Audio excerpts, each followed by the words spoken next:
And we are live with episode 3712 of the Survival Podcast. Right on time for the announcement, but once again later in the day than typical. We're usually live by noon. Yesterday, we weren't live till 1400 hours Central Daylight Time. That's 2 o'clock for you civilian types. And today, 1330, which would be 1:30 p.m. Central Daylight Time. So just some stuff going on around here that I'm trying to keep up with and trying to get some additional work done. And that's just pushing the show a little bit later in the day. And that may be good because while it might not be great for people who were really happy with it always being at noon, it may open up the opportunity for some other people to actually be here.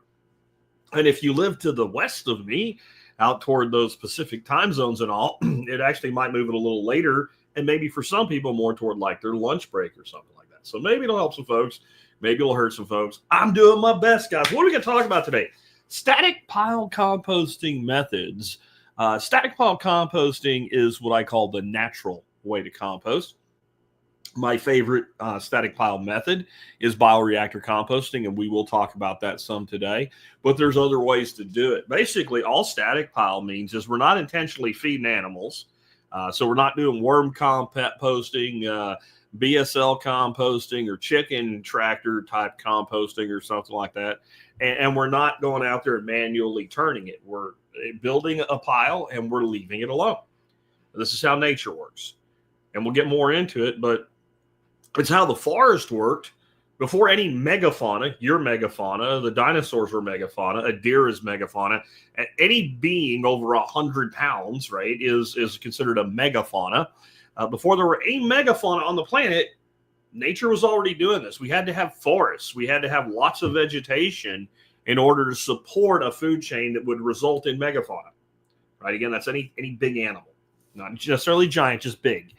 And couldn't have that without soil. And we couldn't have soil without composting. And nobody was back in that day. Fred Flintstone wasn't hanging out with the dinosaurs making compost, right? Like compost is something that actually makes itself in nature. Leaves fall, compost forms.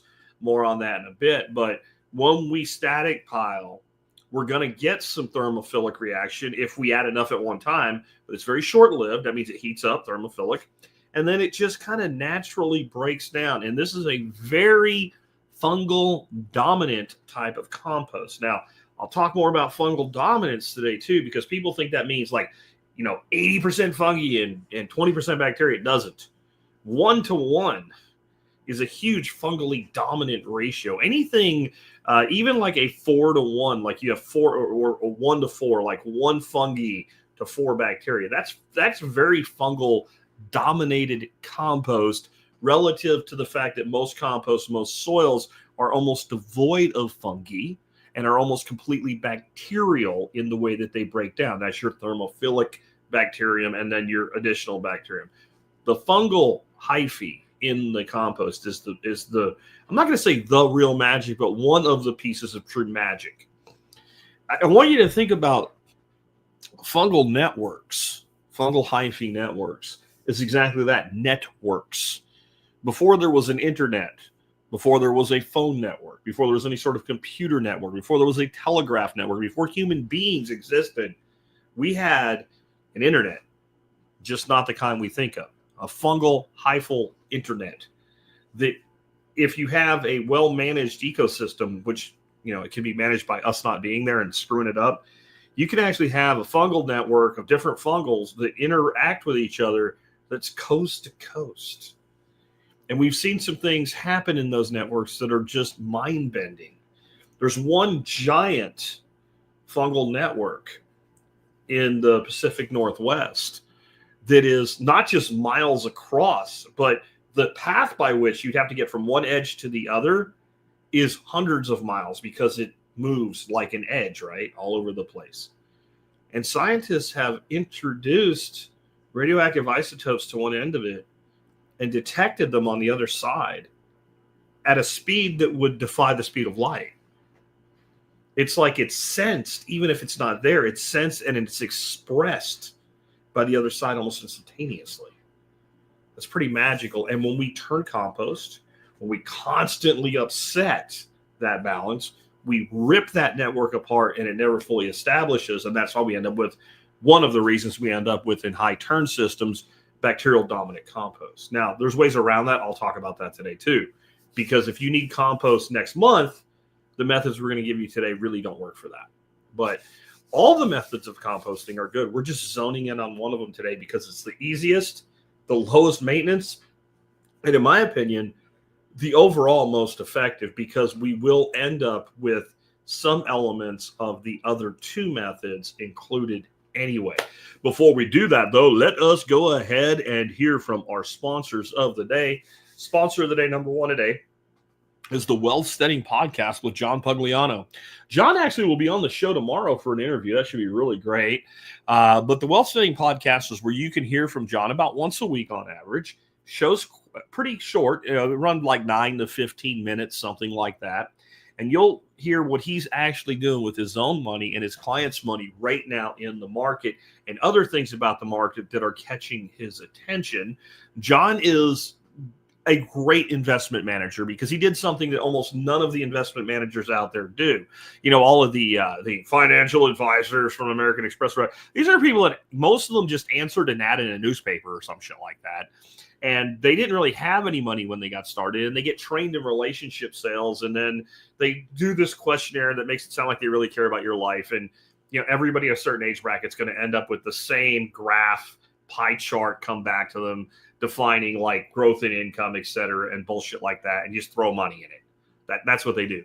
John's different. John actually made himself a liquid millionaire, investing on his own as a blue-collar worker before he took a dime of a client's money. That's a different way to do things. You can learn all about John and his advice at wealthsteading.com, where you can learn to grow your wealth like you grow a garden. Kind of what we're talking about today, huh? Next up today is Above Phone. Above Phone is how you can break limits and go above and take back your technology. You can also fill out this little form here and get 4 free value-packed webinars about taking back your technology, and learn more about the Above Phone platform and the Above Phone products like the phones, the laptops, and even the tablets. Really great stuff. Check it out, Above Phone. And remember, you know, what Above Phone really does is it prevents the app makers, the device makers, and the carriers from spying on you and collecting information and selling it to everybody and giving it to the government. I know you think it's going to be too complicated to move over. You get an Above Phone expert who will give you a free consultation and walk you through migrating over to your new Above Phone device from your old legacy device. It's really easy. Anybody can do it, even me. Check it out today. And if you're an MSB member, you get $75 off any phone at abovephone.com. Real quick reminder about that with the MSB. Guys, the MSB is on sale, and the week is running out. When the week's done, the sale's done. You guys, I've done this before. I always have people, I just found out today. Well, it was for 2 weeks, but I just found out today, and you're 1 day late. Well, can I get the sale price? No. If I give somebody the sale price the day after the sale ends, when I said the sale ends, then my word means nothing, right? Like, that's when I tell you something, I'm telling you the truth. I'm either telling you an honest truth or I'm just honestly wrong. Well, I can't be wrong about my own sale.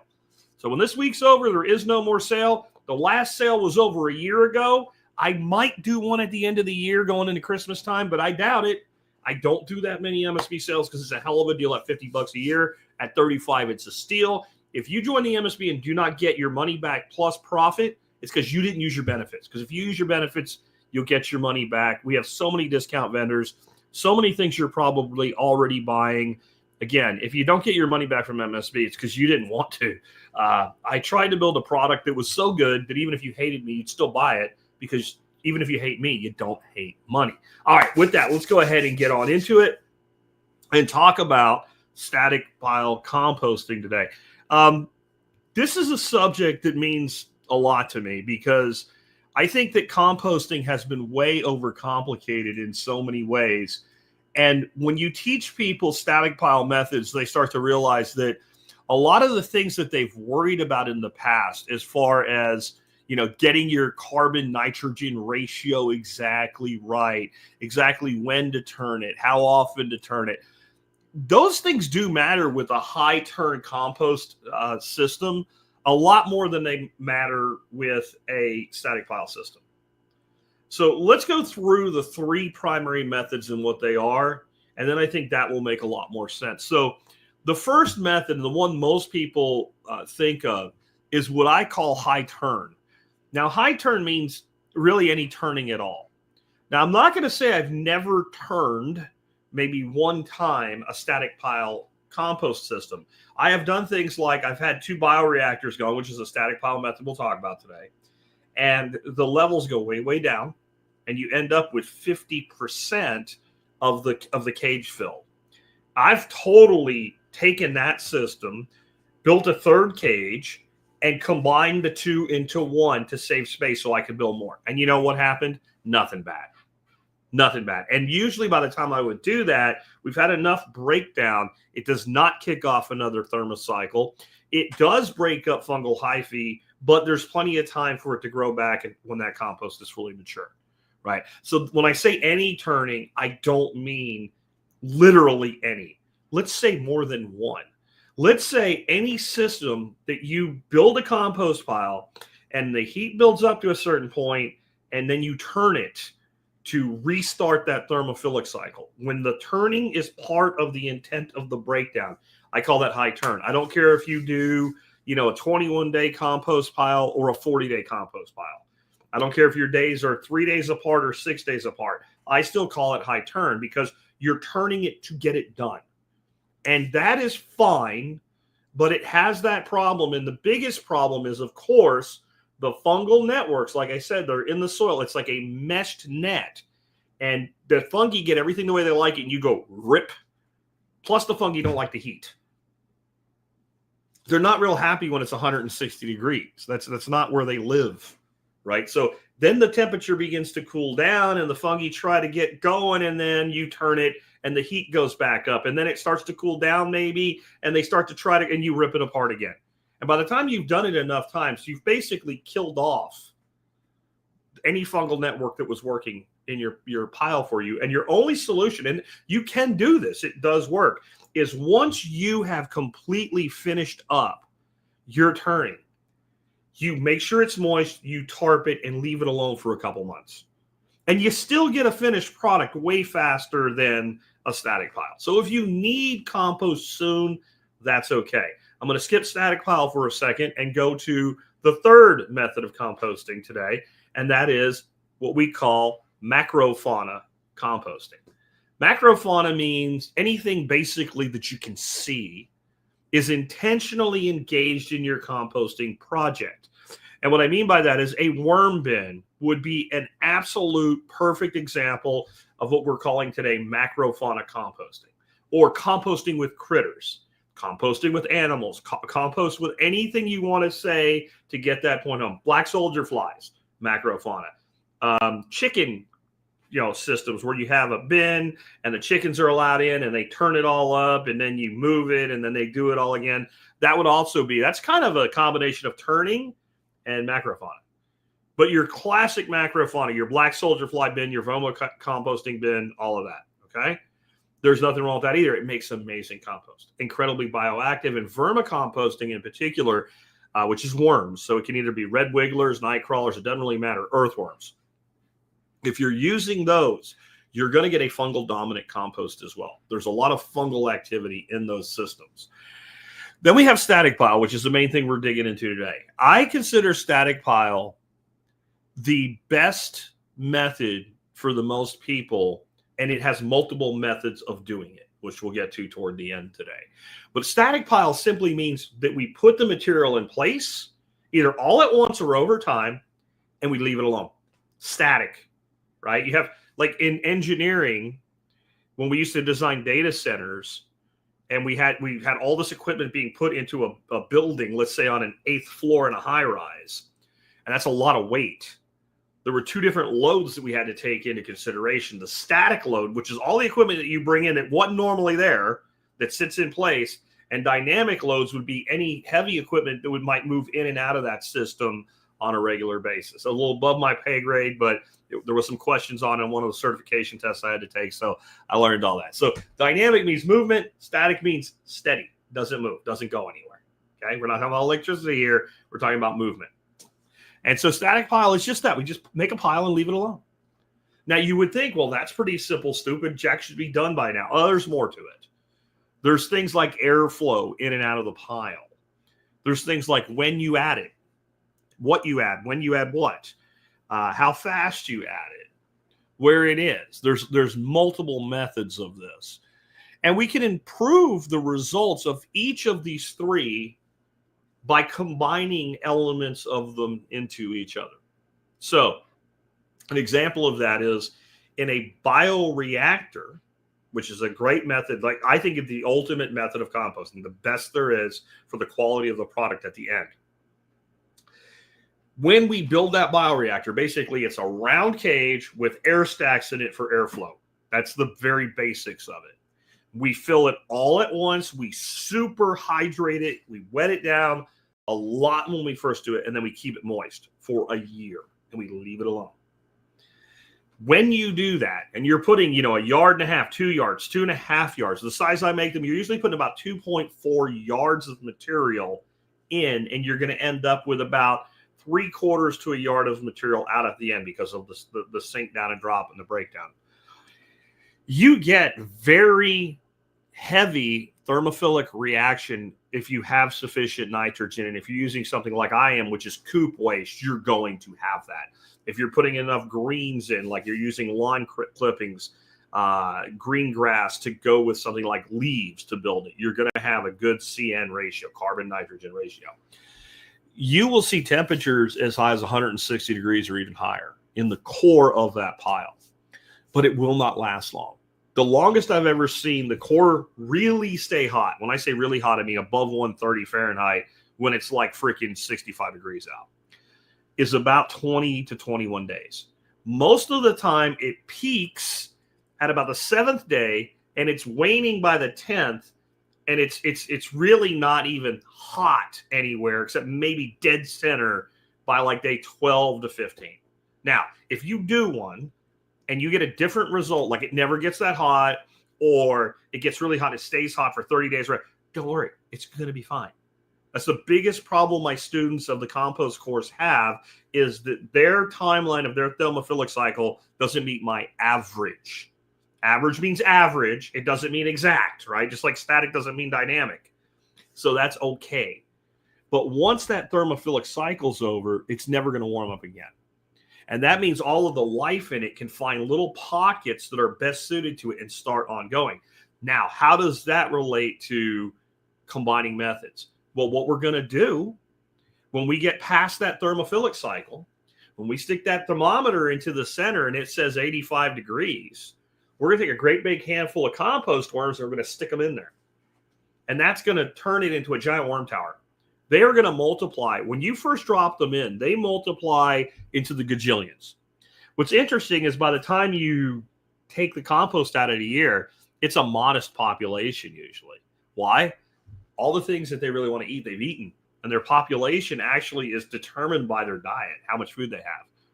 But what I'm going to tell you is if you build a bioreactor, it would almost be impossible, unless you live somewhere where all worms have been eradicated, for worms to not end up in it. They will show up. They're going to get into that system, and other macrofauna will as well. So even though we intentionally introduce them into, say, a bioreactor, I've actually never seen a well-made static pile, including what we're going to talk about today, like a continuous add, which just basically means you get a frame, right? You throw all your scraps in there, you throw your yard waste in there, you throw your leaves in there, and you just keep doing it. I've never seen one without worms and critters in it.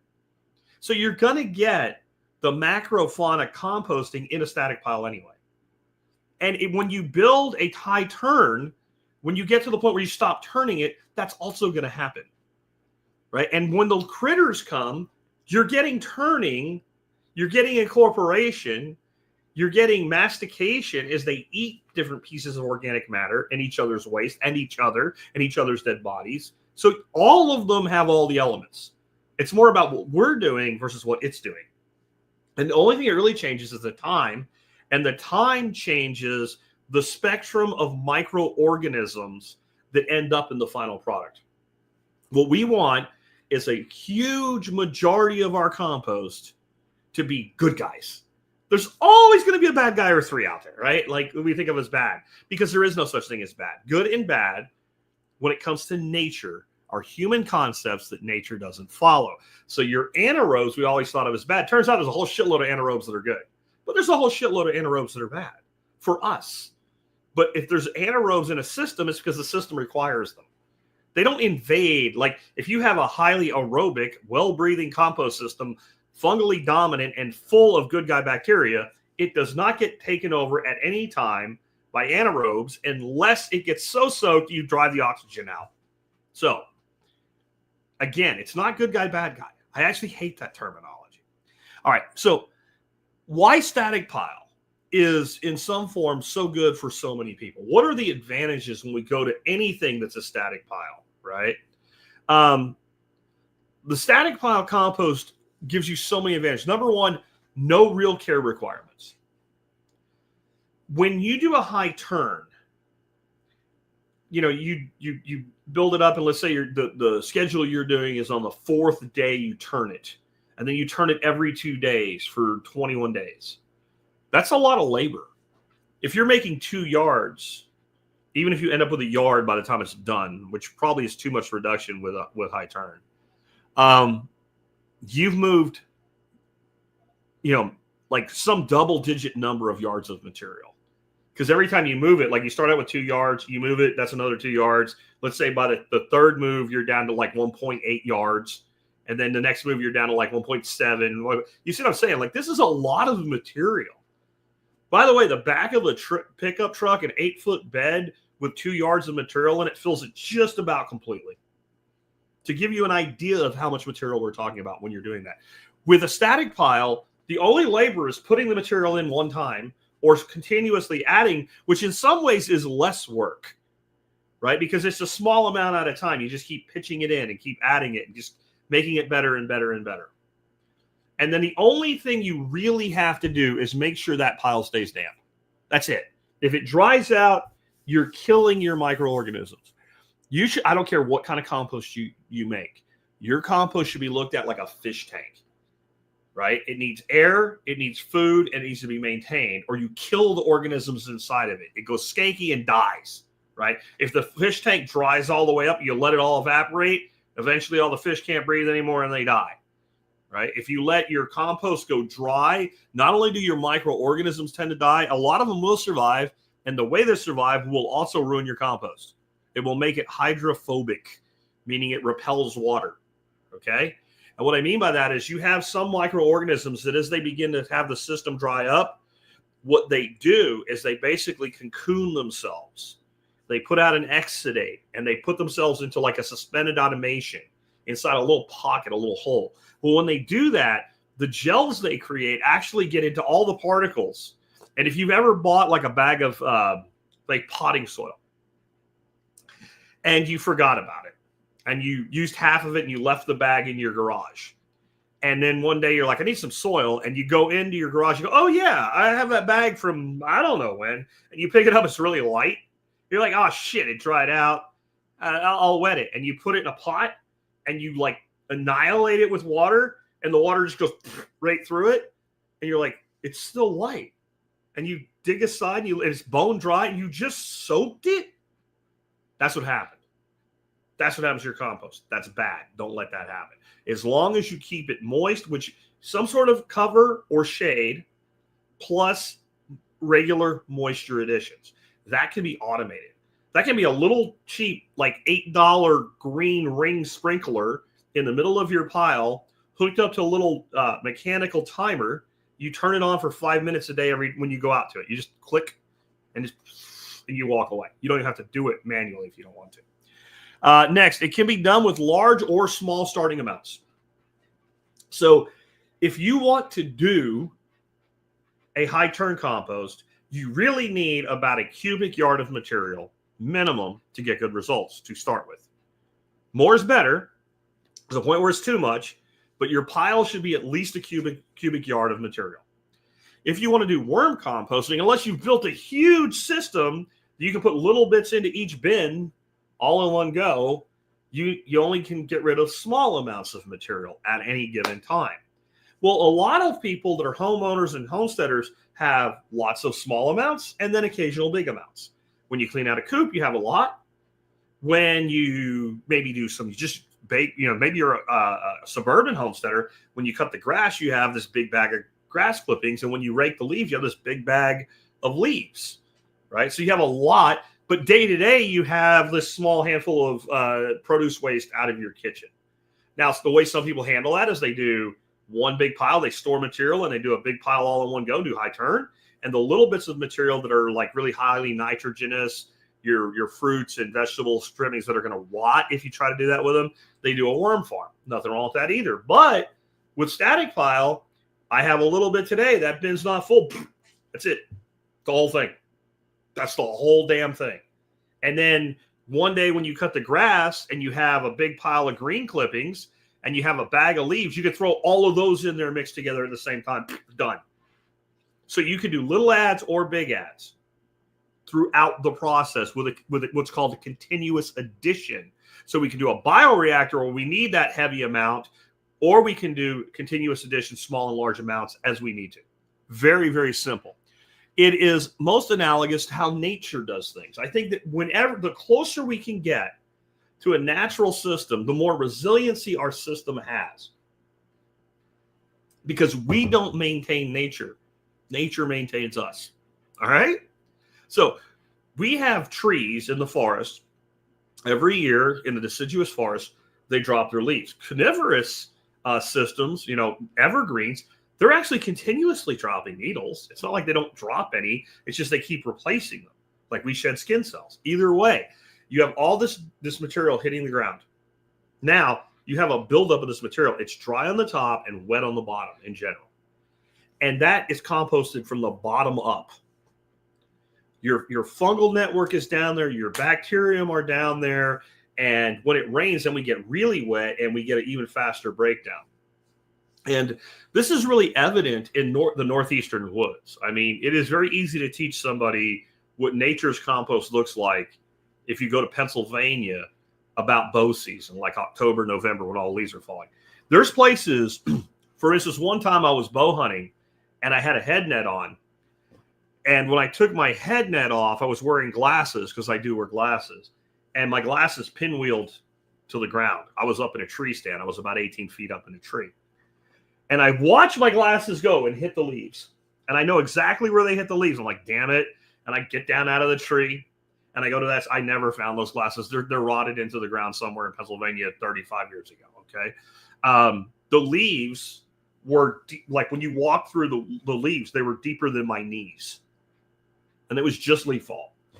If you go back in those same woods, let's say in February or March or right after the snow melt has happened, then the leaves are, a couple inches deep. What happened? They were incorporated into the soil profile of the forest. And that's why the forest soils are the most enriched, beautiful soils on the planet that nature makes for itself. I guess maybe not quite as rich as shallow marine systems, but forest systems, especially temperate climate forest systems. Many of the rainforest soils, they're very thin because they don't ever get that cycling. And so like in the Amazon, you think it's so fertile. It's just wet is what it is. It's a wet desert. And if you pull the leaves back, you actually see tree roots sticking vertically up out of the ground because all those leaves are the only nutrients, no nutrients in the deeper soils. They don't build up. That's what I mean by thin. In temperate climates, you go into a mature forest that's been left alone, left to itself. You can dig down until you can bury a body vertically. And you're still sometimes looking at this gorgeous black soil. And it's just, generation after generation after generation of this layering process being done. When we static pile, we are in one way or another mimicking that. Next, it can be done in a pile or literally in an eventual garden bed, right? So we can pile it up somewhere. I do like using some sort of a frame to keep it contained. It keeps animals from jacking around with it more than we want them to, and things like that. And I'll show you some examples of that later. But we don't really even need that. You can literally just make a pile of shit and it will decompose, right? But there's another thing we can do. We can literally build, like, let's say a raised garden bed and fill it up with this material and just keep doing it and just let it break down and just keep doing it and just let it break down and just keep doing it and just let it break down and just until it's full. And then we plant into it. Never move it. Like, you never, in fact, we've had people that have purchased the 4 foot by 8 foot galvanized steel garden beds from Vivor who have built exactly that. They have done their composting in place after the breakdown and after they're happy with the depth, they just plant into it.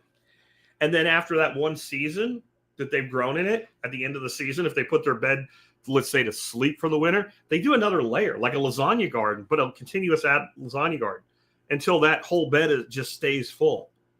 And the soil you have at that point is pretty much pure compost, except you also have access to the native ground soils as well, and your plants will send down roots into that subsoil. So that's something you're not going to do with a high turn system. It's just not doable. It doesn't make any sense. That's really nice that you can do it in the place that you're going to use it, and it is sufficient to grow anything. You do not need anything else. You might want to bring in some supplemental mineral, maybe some green sand or rock dust or some things like that. Or if you have good quality topsoil, once it's done, you can always incorporate some topsoil into it. But you don't need to. You can build it and grow in it where it is. I'm going to show you something that proves that in a little bit. This carbon and nitrogen ratios are nowhere near as important as they are with high turn. Now, you don't want actually really great compost made from like nothing but oak leaves. But having a little bit of nitrogen is helpful. But if you're doing continuous ag, you're probably going to have that. But this whole, like, it has to be 85-15. Some people say 80-20. Some say 90-10. But it doesn't matter. It will all work itself out in the end. When I used to do a version of this compost that I'll give you at the end today, which was just done with trash cans. It was basically that. All the kitchen scraps went in there.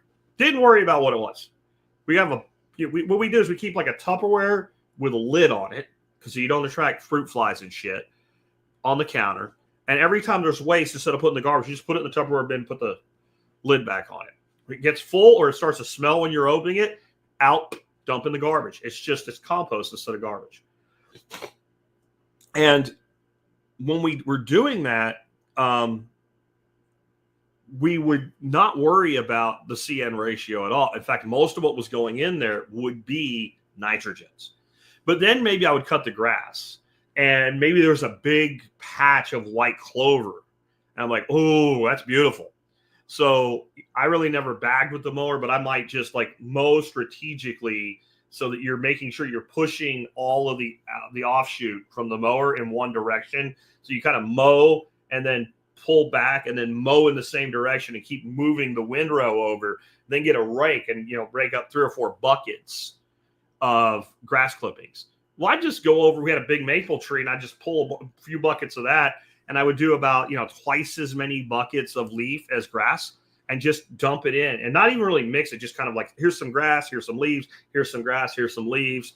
And just however it worked out, wet it down and walked away. And you would, when you put that much new material, you get a thermophilic cycle, and then it would just start to settle. And then that temperature would go down. And then you just kept adding to it. And we did that in a trash can system. I'll explain it better toward the end. But basically, we had 3 trash cans with holes drilled in them and some other stuff. And when one was completely full, we just started filling up the next one. And every once in a while, we'd look back at the first one and it could use some stuff. So we would fill it back up. And when it stopped having much space to add, we stopped adding to it. And we completely added to the second one. When that happened, we'd add to the third one. By the time the third one was full, the compost in the first one was done. We would dump it out and use it and then start filling that one again. Really, really simple. Really, really simple. Homemade Heathen here says, mine get pretty damn hot, but there are massive static piles of mostly mulch. Yeah, and they will get hot. They just won't stay hot. They'll never have the duration that they will if you were turning them. And that's good. If you put a large mass of organic material into a place with a carbon and nitrogen of anything going on there, even pure wood chips, If you stack up a huge pile of just wood chips, I guarantee you, leave it there for a couple of weeks and then dig into it, and it will steam when you dig into it. Hey, Alabama says plastic or metal trash cans. I used plastic. Rubber made tough cans. And again, I'll talk about it a little bit more at the end today. Again, low labor input if it's made in place, especially. But even if you don't make it in place like you're going to grow in it, I mean, since it's such a simple process, there's no reason you can't throw a compost ring right next to your garden. And then when you're done filling that ring, you put up another ring and you fill it. When you're ready to use it, like, here's your compost, here's your garden. So it's not just low labor input from a standpoint of making it. It can be a low input from using it. And since you're in a system that you're going to maintain by keeping it moist, once you have a pile that's done, you can leave it alone, okay? Except when you're taking from, when you take from it, you keep it moist, you cover it back up. And so it's just there like an on-demand compost pantry for your needs. And if you do it right, you eventually end up with more compost than you can use. And that is called a surplus. And that has a potential for profit and barter as well. You, again, will always end up with macrofauna to some degree. I don't know what you would have to do other than poison it, which no person that makes compost would want to do to keep macrofauna out of it. I don't know if there's anybody here that's ever opened up a compost pile, even if it was high turn, that's been sitting somewhere for a month or two and not found anything living in it. I mean, it's life. Compost is life. Compost, it's the field of dreams, right? If you build it, they will come. Like, I have all kinds of critters on my property now that weren't here when I moved in. Well, there was nothing for them, and now there is. So now they're here. If you build it, they will come. So you're going to get macrofauna breakdown in your static piles. That will happen. It is undeniable that will happen, and it will benefit you when it happens, because all of the critters contribute something or they wouldn't be there, including their own waste and eventually their dead bodies. Because that's the truth, whether we want to admit it or not. When we grow food in soil, on some levels, we are growing on the bodies of the dead. Even if it's very active, very alive soil, the life cycle of a lot of this stuff is not very long, okay? And Gifted Dewey is saying, so a static compost, you don't have to turn or anything. No, you don't. That's what makes it static. I guess you came in a little bit late to the presentation today. Yeah.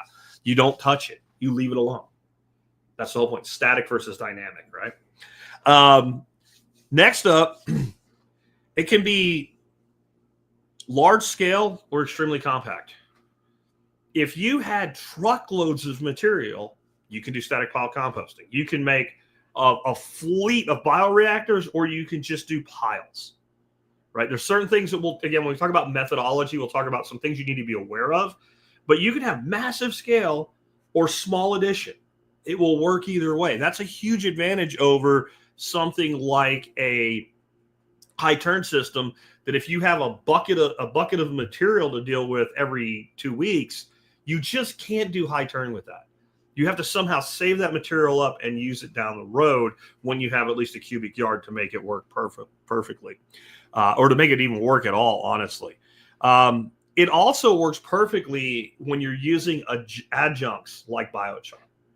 So if you have good compost and you want to put biochar into your garden this year, but the compost is finished and the biochar is naked, right? That means it hasn't been inoculated in any way.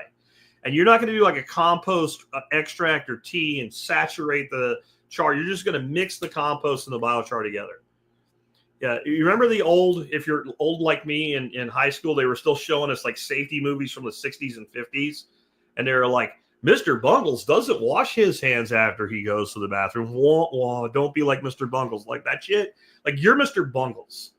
If you just mix the biochar and the compost together and immediately apply it, because it's going to be taking things up before it gives things back. And if you're going to plant right away, especially after that, it's not just going to take from the compost at that point.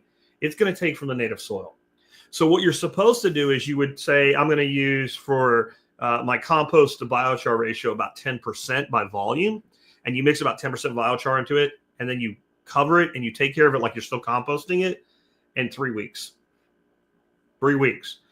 If you are doing a static pile, and every time you're adding some biochar with it, like you get like a bucket of biochar, keep it somewhere near, and get some sort of measuring device that you feel is about the right amount. I don't care what it is. A glass the size of this glass of cucumber water would work.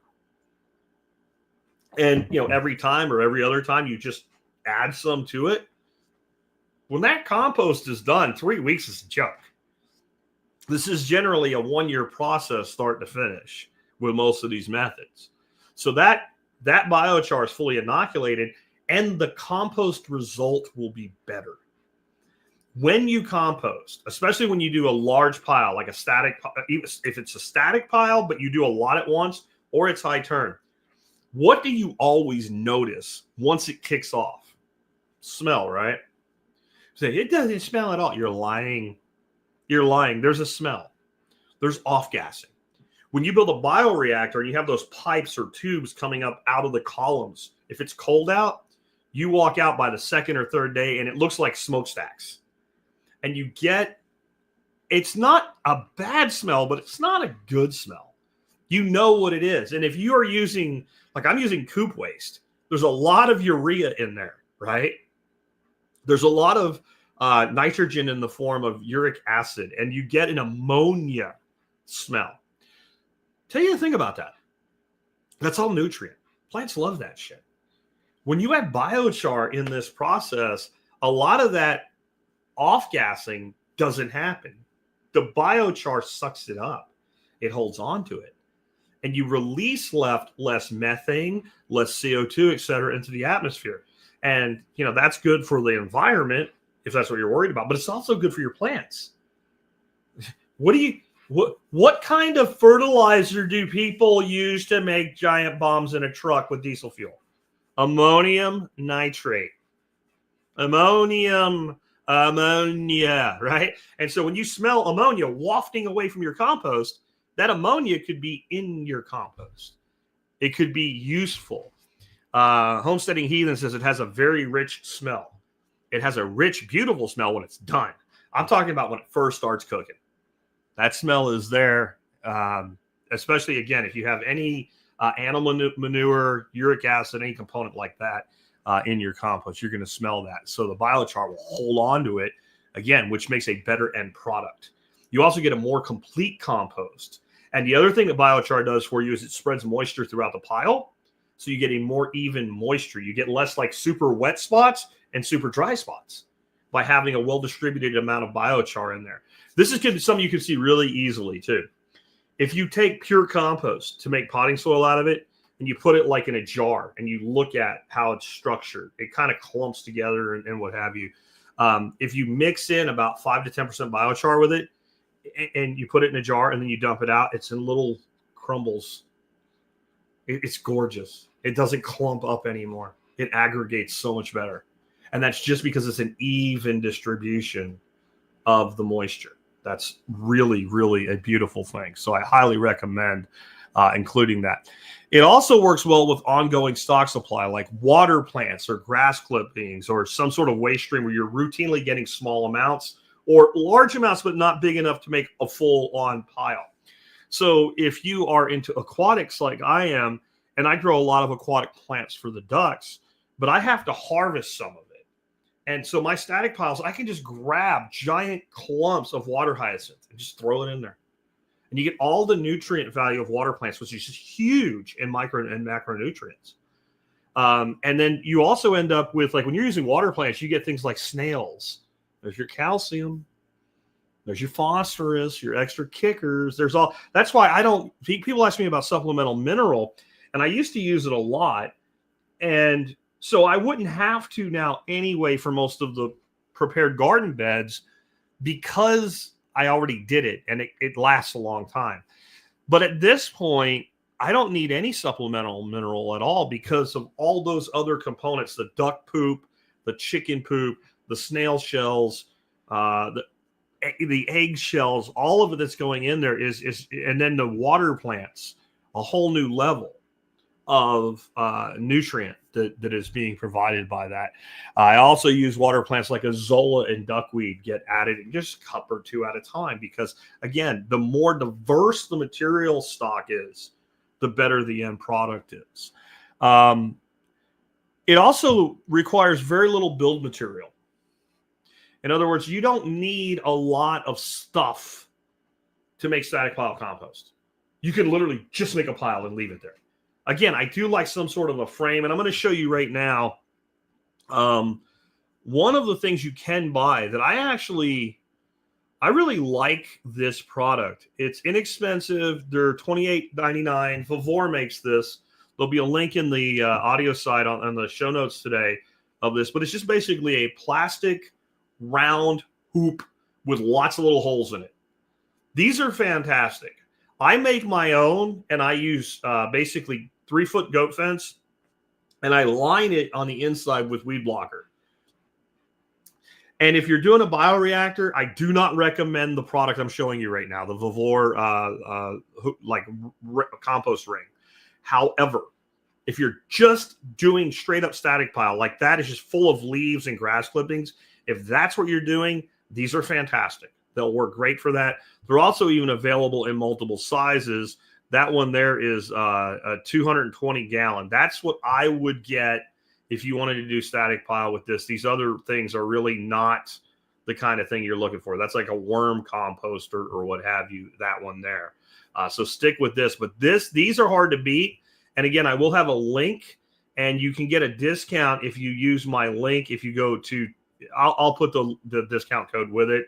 But if you shop at T-Spaz for Vavor items, you can always get an additional 5 points off. So that's kind of a little bonus there. But these are great, super easy to use. And I highly recommend that if you are not going to do the bioreactor thing and you just want to contain all that waste and not have it go anywhere else. There's also, again, there's a garbage can method that I'll talk to you about in just a bit. And the bioreactor method as well. The big thing, though, and this is really the key, and that is that fungal hostile network that forms. Now, yes, when you take from that and you add it into your garden, you're going to destroy that hyphae network. But there's plenty of that fungi that's left that's viable, that's going to reestablish very, very quickly in your garden. And the compost that comes out of all of these methods, these static pile methods, is the best compost in the world for making compost extracts and teas. So real quick on that, compost extract, you can make compost extract in about 10 minutes.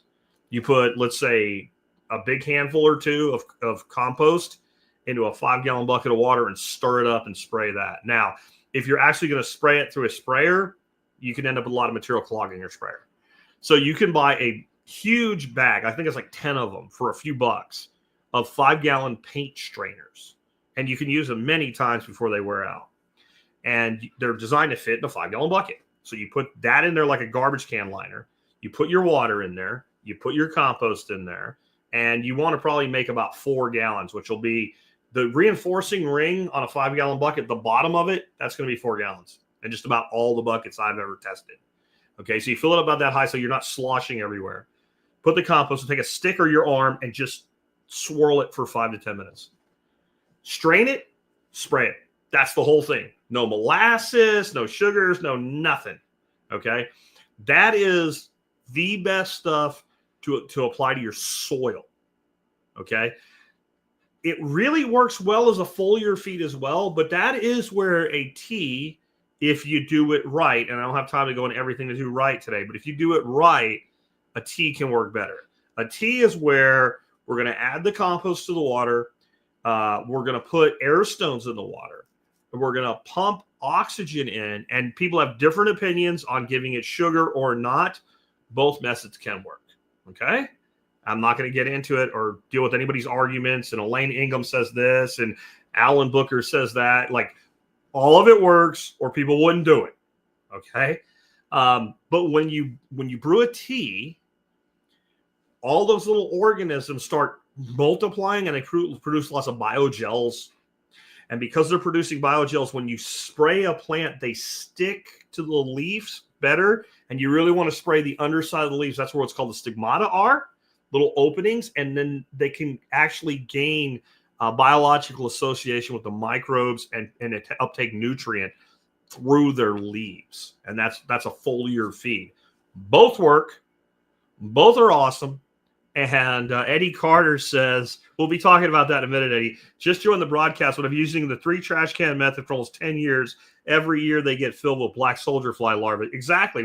So that's what I said. I guarantee you, if you do a static pile method, you will end up with a macrofauna infusion. Something will show up, worms, black soldier fly beetles, earwigs, roly-polies, on and on and on, will show up and help break the stuff down. They will have a party in there together. And black soldier flies and worms coexist all the time. I bet some of the worms get eaten, but most of them don't. Black soldier fly are kind of crazy, man. Like, if you have black soldier fly invaded bin, you have like an old banana peel and all, not even opened up, and you stick that in there, and you come back in an hour, you can tell it's already being hammered, and by the next day, it is gone. It is just gone. When I look at black soldier fly in a bin, I often think, man, if I fell in there, they'd eat me. You know, I know technically they only eat dead matter, but I don't know. I wouldn't risk it. But anyway, you're protecting that fungal hyphae. Now let's talk about some methods here, and we'll get into Eddie's appreciation for the garbage can method as well. The gold standard to me is the bioreactor, right? The Johnson Sioux style bioreactor. Some people refer to my design as the Spearco bioreactor. I don't want to claim credit for that because I built it designed off Dr. Steven Johnson's method. I just modified it and downscaled it in some ways in material and engineering requirements because homesteaders generally don't have, 1 yard front loader buckets, right? They don't have scaffoldings. They can't weld jigs.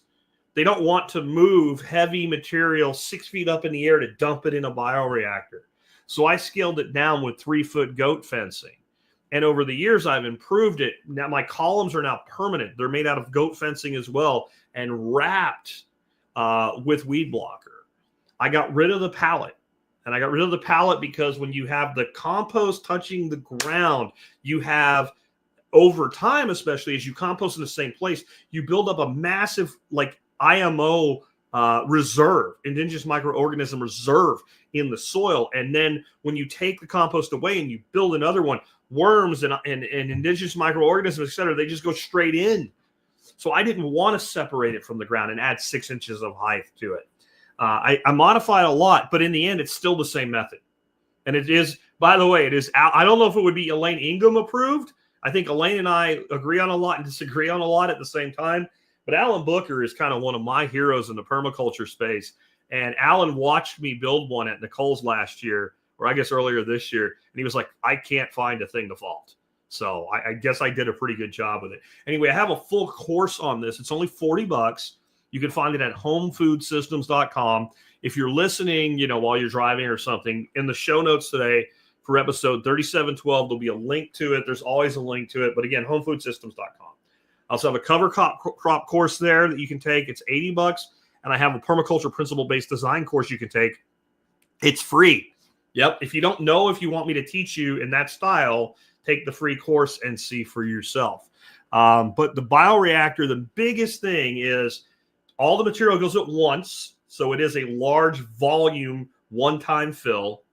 And we make sure that every space in the pile is never more than 12 inches from an edge. So you have a metal frame, and that frame is lined with weed blocker, so it's permeable for air to flow. And then there'll be 7 columns arranged in it. You could just go to my channel and search my channel for Bioreactor. Even though I have a course that I charge for, if you just want to know what it looks like, you can see it and you can build your own off of that. I just think, the course is like 11 and a half hours. And you'll learn more about soil in that course than you will in a $5,000 soils course from Elaine Ingham. I'm not afraid to say that. You really will, of a practical nature that you will actually appreciate and use. If you're not going to be a nematologist, if you're not going to be looking through a microscope once a week, etc., you'll learn more in my course for $40 than you will from her course. It's like $4,500 to actually grow food in your backyard.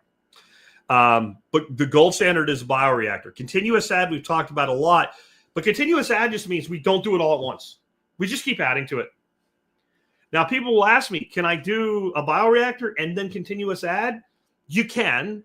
You really shouldn't. There's, again, my course. It's not that I'm trying to get you to spend $40 with me. It really isn't. The amount of time it takes to really explain what's going on with a bioreactor and why adding material to it after the fact, especially significantly after the fact, will disrupt the process. That'd take me the length of this show. It's spread throughout the course, right? So I'll lead you there. But continuous add is we plan to continuous add. Now, I will tell you guys this, is I've made mods to my bioreactor to see what will work and what won't. What I have done is you usually get a pretty big drop in volume right away. I mean, like in the first 3 weeks. What I did this year is I raked up a bunch more straw, added it to the top back to full, and recapped it with wood chips. That worked fine. But then I didn't do it again. Continuous add might be, you might be going out there throwing stuff in it every day or every other day or twice a week. And continuous add, what I would say is you're not really building it as a bioreactor compost, but a bioreactor would be great for a continuous add system. Now, the way I prefer to do continuous add, because the thing about a bioreactor is you have these 7 columns coming up, and keeping them in position is always the hardest part of filling it. When you're doing continuous add, that becomes even more difficult. So I like the nested approach. And what I mean by that is maybe you have, like, let's say, a 5-foot ring, and inside the 5-foot ring, you have a 3-foot ring, right? And the 3-foot ring is one big center column. And then you're adding around the outside, okay? And in doing that, then you have a distance of 2 feet between the rings. And it's easy to maintain the position, just a little bit of pieces of rebar to hold the 2 rings in place, and you just keep filling the outside. And you end up with a very breathable system. That's another way to do it. There are a ton of ways to do it, though. The reality is 18 inches, the system can breathe. And remember, systems don't just breathe from the sides. They breathe from the top. And if you have good airflow underneath, you have uncompacted soil from the bottom. So if you're doing continuous add and you start out and you're less than a foot deep, you have a problem.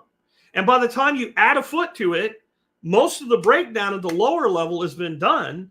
And as long as there's some breathability in the system, it's going to be okay, right? And again, 18 inches will work. So we could go like 5 foot and 2 foot, and we still are going to get an 18-inch spread there. And then we have a lot more volume that we can fill up. So that's another way to do it. Then you have build in place. And this is where we just build a frame for a raised bed, for instance, is one way to do it. And we start adding material to it. And when we get enough material and the breakdown ceases and we're full enough, we plant into it.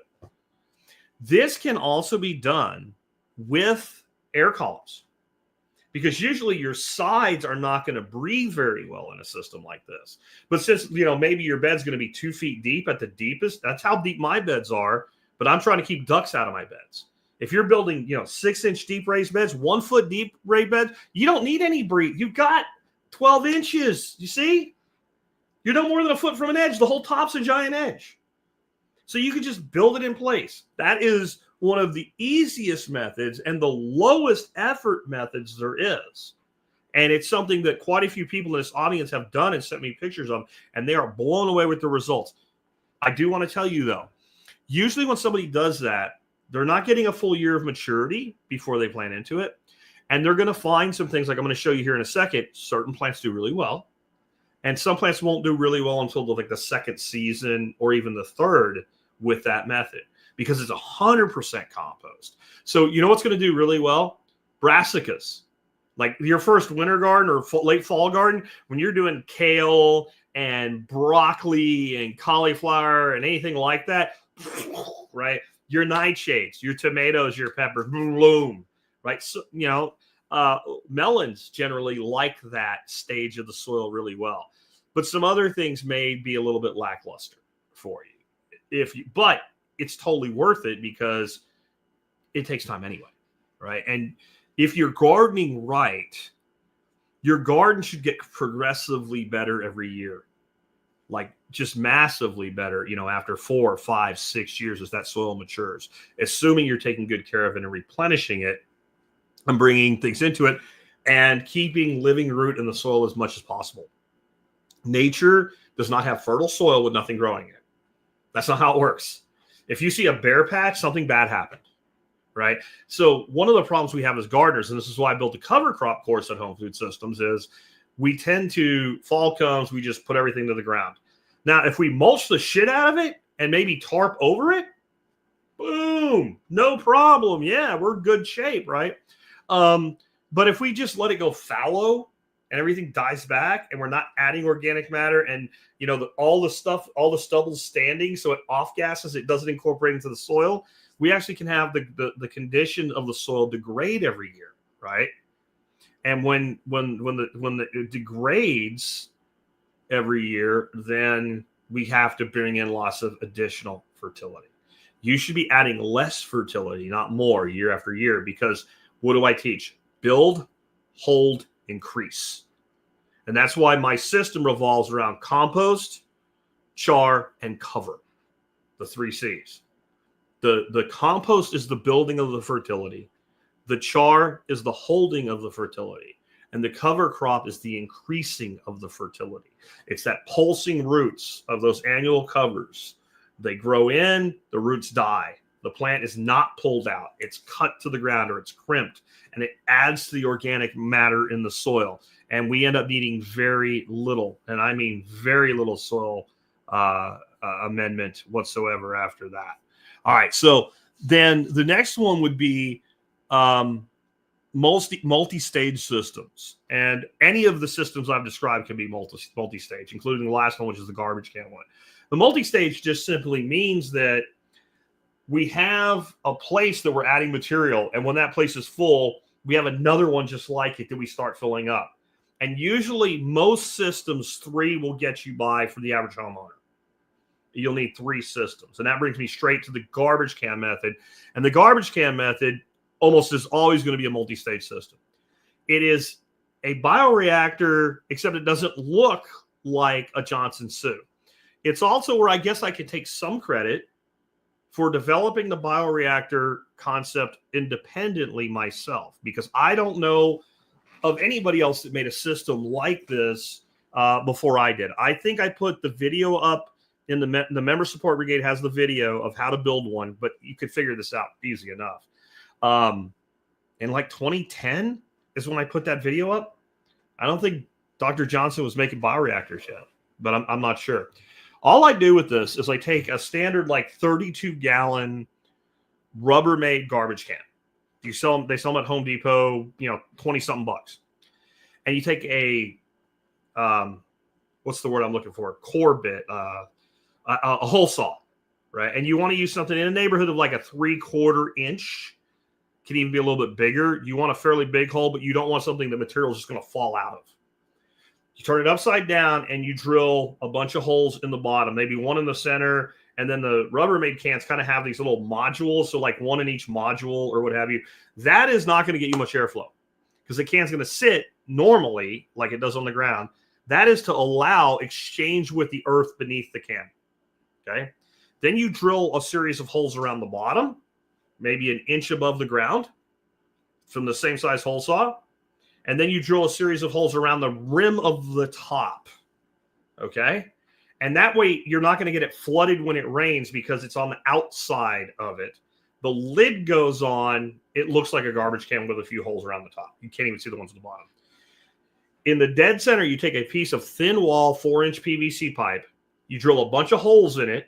And again, it's all an MSB for an MSB member. That goes in the center. And then you take a little piece of like, 3/4 inch, because that's how big the holes are on the side, 3/4 inch PVC or 1/2 inch PVC. You stick it in one of the bottom holes and leave a little snorkel stick out about, an inch. and you poke it through one of the holes in the center pipe. That way the whole system can breathe. And you get airflow through the system. And you just fill up around the pipe. It's dead simple. The system I built had 3 cans, and it's exactly what we did. Multi-stage, fill one. When you can't fit any more in it, start filling the middle one. Middle one gets about half full. Open up the first one, look in there. Hey, there's some space. Throw some more shit on top of it. Close it. We're done. Keep filling the center one. Center one's full. Start filling the last one. Same thing. Last one's about half full. There's some shit in there. We'll add some more. And when we are ready to use the compost out of the first one, it's gloriously beautiful. And then here's the real trick, right? Here's the real trick. Eddie, I'm gonna star that, and when I do Q&A, I'm gonna tell people how to keep that from happening. I know what you did. He said his lid's melted. Too much, too fast, right? But when you get that first can, take a handful and throw it in your third can. And then start every single time one comes out, your youngest one, pitch. It's like back pitching your moonshine, right? Your heads and your tails back into the next batch. Or sour mash. You take some sour mash and you pitch it back into the next batch. If you're a moonshiner, you make whiskey like sour mash, like Jack Daniels is a sour mash whiskey. It's kind of like that, except you're pitching forward. And what you're doing is all of the cultivation of all the microbes you've done, now you're kickstarting the next batch. If you can get a hold of some good compost, just a double handful from a good friend who makes good compost from the very beginning, add that to your bit as you go. Let's go ahead and take some questions real quick here. I think the first one was before I even got in today, and it's not really related to compost, but I think I can answer it anyway. Shane, who gave me a $5 super chat, thank you, Shane, says, what is your go-to weed control for zero escape? I've used vinegar, salt, and soap, but worry about long-term salt buildup. Well, I can see worried about long-term salt buildup if you ever plan to grow something there, but I guess if you want nothing to grow there, that if you have some salt buildup, that actually might get your problem taken care of for you. Here's the problem you're going to run into with zero escaping. You're almost never going to be able to keep anything from growing in a zero escape. Gravel is usually what people use in a zero escape. And gravel is incredibly good at catching dust and debris and building soil. I've literally spread gravel on top of like scrap pond liner. So like you have like a 25 mil thick piece of rubber. Nothing's going to grow through it. You lay it down for a zero escape. You put gravel on top of it. In 2 to 3 years, there's shit growing in the gravel. And you pull the gravel back and there's a layer of soil on top. And the gravel, as hot as the surface gets, if the plant can handle the surface with the leaf out, just under it is amazingly cool. And so I would tell you that the best way to maintain zero escape gravel is, since you're not worried about killing or hurting anything, is get a weed flamer. And if you go to the survivalpodcast.com and search for torch, you'll find the one I recommend. And it's super simple. Flame it, and it'll work better than anything else. And if you keep doing it long enough, you're still going to end up with growth. But you've probably got some perennials under there that are making their way up from a root reserve. And if you stay on it for one season, you'll get rid of most of that. And you'll be able to tell what you're dealing with really quick with gravel. If it is just growing in the gravel from collection, I don't care how big the plant is. When you go to pull it out, it'll just go, it'll just pull out. If you go to pull it out and like it's hard to get out, it's probably a perennial with a deeper root system. Unless you let it, I mean, when I say don't care how big it is, I mean, if it's, 6-8 inches tall, if you let something grow until it's like waist high, it probably can drive a taproot pretty deep. But when you have things just growing in the gravel itself and the soil, the gravel actually builds, it should pull out like you're pulling out of an ebb and flow bed in an aquaponics system. But flaming is probably your best bet, Shane. Thanks for the super chat again. I really appreciate when any of y'all do that. Jacques Varius, I'm going to say go Jacques. Jacques says, what materials, methods, or conditions have you seen the biggest positive or negative impact on static pile success? About the only thing that can break it is if you have too much nitrogen and specifically wet nitrogens, like fruit pulp and really heavy, wet, stinky shit that doesn't have enough carbon to go with it. Otherwise, it doesn't really matter. I haven't really seen anything not work, but I've seen, people get really happy because like Jamba Juice gives them all their fruit pulp or something, and they just build like this pile of fruit pulp. Another thing is grass and clover without any kind of lawn clipping, without enough browns, enough carbon, real carbon. What happens is that shit mats down and it goes anaerobic. Those are about the only two. What works best? Everything. But some of the better stuff as far as making really amazing compost, using biochar as an adjunct, water plants, and as much diversity as you can, and hardwood leaves, maple, oak, things like that. Like there's a lot going on with that. There is a significant amount of beneficial bacterial colonization on all those brown leaves to begin with, a certain amount of fungal that's already there, and there's leaf mold. And leaf mold is an incredible growth aid to your garden as well. The mold, we think of mold as being bad, but leaf mold actually ends up being kind of like a real treat for the fungi. Once the mold breaks the material down to a certain level, the fungi get in there and they eat everything. Andy says, I am trying new ways to keep my dog out with no luck. What are good strategies to keep dogs and rodents and unwanted animals out of them? I guess you mean static piles. A fence is your best bet. The garbage can method is really, really effective. You can certainly do things like put a couple eye hooks to the side of the garbage can, put a couple eye hooks on the lid, and then you can have like a lock. You can use string or bungee or a little piece of cable, or like a double dog clip would work really well for that, unless the dog actually knocks the pile completely over. And then the other thing is I understand the rats and all. Odds are there shouldn't be a lot of things in there very attractive to dogs. I guess like some bread waste or whatever maybe, but dogs are generally not real hip on eating like a rotten cucumber and some leaves. So if you're adding meat product to a static pile compost, that goes in like a black soldier fly bed, or direct buried in the ground deep enough that the animal can't get to it. Fish waste, like guts or something like that. If you're a fisherman, that's a black soldier fly thing. So Andy, if you're still here and you want to give me a little more information, I'll see what else I can do for you on that. But that's my general advice. Vincent says, I have 100 4x5 round bales of hay, 2 to 5 years old, to compost. I don't have a bale shredder. Do you have an awesome idea for me? Oh, I don't. That's a lot of material. If I had pasture, I would just unroll it and just leave it like a mat and let it rot into the ground. And I know people that have done that as well. I mean, that sounds like something for you need a buddy with a tractor that can just kind of tear it up, like an excavator bucket or a backhoe bucket would probably do a real good job of shredding that up. Now, that's a lot of them.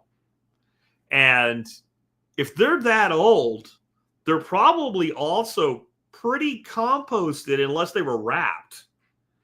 Like usually, like bales that old are pretty rotted as it is. And basically you just need something to pull them apart and maybe start spreading them out like mulch. I don't, maybe someone else here has an idea for that. I've never had that problem and benefit at the same time. I mean, one thing you've got there is a huge collection of indigenous microorganisms.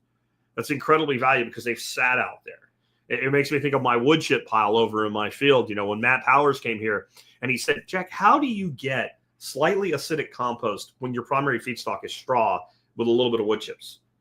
And I'm like, I don't know. That's just what I get. And I told him everything I did. And when he looked at the pile of wood chips, he goes, oh, I get it now. You're patient. You remember telling Stephen Razor too, he's patient. Look what he's doing, right? And he's like, this is next level shit. And I'm like, I don't know if I'm patient or lazy, right? Time does a lot. So I think you've got a real asset there. But I would want to get that mixed with some sort of a green. Because by now, even though, hay is greenish when it's rolled, it's probably pretty damn dried out in spots and wet in other spots. And you might just be able to just if you can get somebody with an excavator or something to chomp it up and then kind of because it's so compacted, unbind it and let some airflow in it, it might just take off and compost. My guess is, though, that your material loss is going to be huge. Like whatever pile you make, when it's done breaking down, it's going to be like 20% of the volume, especially if you don't add any sort of other components to it. So that's just not one I have a lot of experience with. If anybody else does, please let us know and give us some ideas. Homesteading Heathen says, super sticker, $9.99. No question there. Thank you for the $9.99 super chat. I really appreciate that. And Eddie Carter says, my trash can lids melted the first year. What this tells me is Eddie filled them up with a bunch of material. At 165-degree core will melt plastic. It will, especially the plastic on the top of a garbage can. So the garbage can method can occasionally have some fairly large amounts added. But when I say large amounts, I'm talking like one raked up couple buckets, couple 5-gallon buckets of grass clippings and a couple buckets of leaves. I've never had anything melt with that volume. But if you think about a 32-gallon can completely full, yeah, I bet it could. I'm not surprised. Ooh, that's a good idea. Eddie says, could you inoculate those bales of hay with wine caps? I don't think that will work. I don't think that will work. And the reason it might with them being that old. But I've learned a lot about wine caps and why it's like as good of a mushroom as they are and as easy as they are. Have you noticed that nobody cultivates them indoors? Because they need a plethora of things. They need a good feedstock like a wood chip, but they also need soil and they need interaction with other living organisms in the soil. So I think if you inoculated the bales straight with wine caps, I'm not sure if that would work. And I know it'll kill nematodes, but I know what will tear those things up. Oysters. Oyster mushrooms would tear that. Like, they love straw and hay. Now, a mushroom farmer would tell you, oh, no, they're 4 or 5 years old. The oyster mushrooms are going to have to. It doesn't matter, right? You're not doing this to get oyster mushrooms. You're doing this to break down and make compost, and it would make excellent compost. You get plenty of oysters, too, especially if you're in a climate that's conducive to outdoor mushroom growing. Eddie also says, should I be concerned with the compost from my bioreactor that evidently became a field mouse hotel over the winter? I used it anyway, but curious of your thoughts. I wouldn't worry about it at all. Field mice are part of nature.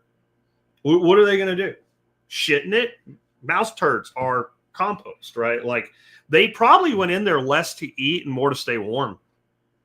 Because by the time that compost is, let's say, 30-40% through its cycle, there's not much in there for a mouse to eat, right? Like, if you're doing continuous add, that's one of the downsides of continuous add. You're always adding new food, right? Now, depending on what's going in there, maybe you don't care, right? That's why I like the 3/4 holes in the garbage cans. A mouse can get in there, a rat really can't, and if he can't really drag a lot with him out, right? And if you really worry about that, you can always use an adhesive, a strong adhesive, and use like a hardware cloth around your holes would be something you could do with that. But the fact that field mice were I don't care. I mean, like I said, my pile of wood chips, I still have a good probably 6-8 yards of them out there. They've been sitting out there 5 or 6 years. Every time I go out there and shovel them up, I find all kinds of crap in there. Frogs, little snakes, mice, giant millipedes and centipedes and shit. I don't worry. Scorpions. I don't worry about any of it at all. So, hey, Alabama said the field mice decided to live in my cabin filter in my vehicle. Don't put your bin around the cars. Yeah, I would say that too. Like, that's a great point, and I probably should have made sure it got in the show, so thank you, dude. Don't put your compost any closer to, like, your dwelling than you have to. Now, when we lived in Arlington and I developed the trash can system, those trash cans were 20 feet from the side of my house, and it was never a problem. But thinking about it, back underneath my big old black ash probably would have been a better place for it to be. I put them there because they were there, and then just out to the front of them was the garden. But had that been a problem, I probably would have took a hand truck and moved them. That's another nice thing about the trash can method. A regular, like a dolly hand truck, bro, you could just slide it up under there, throw a bungee around it so it doesn't fall off, and you can roll that shit anywhere that you want. 32 gallons is a lot, but it ain't that much. And that means you can take it somewhere and you just dump it over into a large garden bed and spread it out. It's actually a really, really cool method. And several of my students who took the full bioreactor course, they learned a ton from it, but they're living in smaller lots and all. Now they take all that knowledge and apply it to using the garbage can method. And I have students who have sent me pictures that like literally all they do is the garbage can method. And I've heard over the years, ever since I released those videos into the MSB, dozens of people using the garbage can method. But just remember, the warning we got from one of the folks here, I don't remember who it was now, but, he melted the lid of the garbage can. So if you overfill that too fast and you generate too much thermocycle, you can melt rubber. Rubber does melt, right? So anyways, just be aware of that. I appreciate everybody tuning in today. I do have a cool item of the day for you guys today. It has nothing to do with compost. And it is I just found this a few weeks ago and I didn't know I needed it in my life. And it turned out that I did. Olaton's T010 folding titanium scalpel. Why would you want a folding scalpel? Well, because you have an everyday carry item that's always as sharp as a scalpel because it is one. It's made out of titanium. It is. I'm going to change the screen here in a second where I can show you the one that's in my hand right now. Very small and compact, super lightweight. It's titanium. It ain't going to rust. It ain't going to bend. It ain't going to break. You can see right there in that image there next to a standard key fob. It's as small as basically about the size of a car key. It uses number 24 surgical blades. You can buy 100 of them for $9.50. So they're about a dime a piece. Pop them out and replace them. Simple to do. It's just a great tool. I even did a video review that I released this morning if you want to check that out. But for those of you on the video, there it is right there. That's the whole thing. So there's my Challenger key next to it. That's how small it is. Opening, dig this, guys. Isn't that cool? That might look like, the way that opens, it almost looks like in a video when I watch the video, I'm like, that looks like a front loader. It's not. It folds. And it's got a little trigger mechanism right there on the back. And it's not assisted at all. It's just that's how it works. Isn't that cool? And again, that's a number 24 surgical blade. And my, these are $20. Totally worth it. Olaton's makes slightly less expensive and significantly more expensive versions of this. I did include a link to one that is kind of like the Cadillac of it, and they're about $50, $60, something like that, if you need all that. I wanted something really small and lightweight that just worked like that, and I have added that to my keychain, but I've also have not had it for 3 weeks, so now I'm willing to recommend it. I've ordered a second one that goes in my kind of EDC little pouch kit. And in the video and the review that I put out today, I went through all the stuff that's in there. I've got a really cool compact Klein screwdriver that I carry, and that little titanium pry bar, a pair of the smallest little 4-inch Knipex Cobra pliers. I don't really carry a multi-tool anymore because that kit does way more than any of the multi-tools could. But man, that little slick-ass blade, that is sweet. That is sweet. And if you didn't want to carry it on a keychain, I mean, you talk about something fit in your pocket. And what's nice about it is if I try to open it without that assist, it's almost impossible to get it open. I'm not going to say impossible, but almost. It's not likely to open up on you in your pockets, and it's not likely to open up on you while you're pulling it out of your pocket. But it opens up as quick as you want with one thing you need to know. Like, it's a liner lock, so it's pretty small. So if you press the liner when you're trying to open it, it won't open, right? So it takes a little muscle memory, but this is not a defensive tool, for God's sakes, right? This is an EDC cutting tool is what it is. And it is absolutely fantastic. Again, it's a scalpel because it's a scalpel. I saw a video of somebody with one of these, and I was like, I got to check this out. And the brand they were recommending, when I looked up the reviews on it, was dog shit. And I found Olaton's is kind of the the gold standard for this concept, this scalpel thing. You guys almost watched me cut my hand there that are on the video. Fortunately, I didn't. My leg's not bleeding. I'm good. But be careful with it because it is super sharp. Anyway, with that, guys, check out the Olatin's scalpels. They're great. Read the write-up, watch the video. I think you'll really like it. Remember, whenever you start your online shopping at tspaz.com, no matter what you eventually buy, you do help us out. And that includes picking up a copy of my book, Laws of Life, Ditch the System, Design Your Life. If you don't have a copy yet, please get one. If you've got one of the original copies, that's kind of like a collector's item because it has typos and bad typesetting and all due to a version inversion. Now you can get the corrected version. Everything looks perfect and all the typos are fixed and everything else. And that way you have both. If you have both, or you have one and one's good enough for you, and you have not gotten one for that young person in your life, please consider doing it. This book is how to change your life for the better. It is not about how smart Jack Spirko is. It is not a paint by numbers system. It's not that kind of a book. It is a book that talks about the way life works and interactions with other people works. And the reason I call it Laws of Life isn't because they're Spirko's Laws of Life, even though I refer to them that way for fun. They are the way life works, the way people interact with each other, the way systems work, and the things that I had to spend my whole life learning that eventually made me very successful, the things that I craved, the things I wish I would have been able to know when I was 25 years old, the things that I found mentors and I begged them to teach me, and I drug little pieces out of different ones in different places. And eventually I decided to put a book together, wrapping it all up together. And I am working on the second book in the series right now. I think I'm done with chapter 7 as of today. So the other book will come before Christmas. What a great Christmas gift. Both editions. That'd be awesome, wouldn't it? Anyway, don't wait till Christmas. Get your copies now. And remember, MSB is on sale. You want to get discounts on stuff you're buying anyway?